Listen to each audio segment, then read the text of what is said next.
Sabe aquela mulher que prepara um chá de camomila para você dormir melhor? E aquela que te dá conselho, ora berrando, ora sussurrando? E aquela que medita?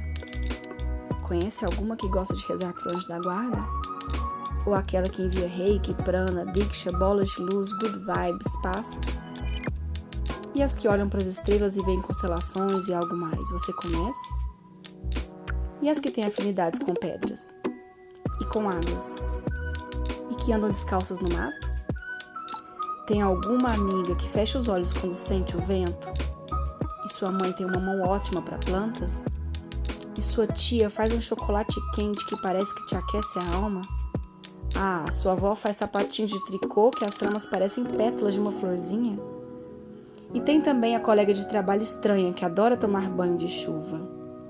E claro, não podia faltar, né? Aquela que com R$ 10 sabe misteriosamente fazer a multiplicação ao ponto de conseguir comprar sapato novo em pleno final de mês. Ninguém entende isso. Pois é, tudo bruxa.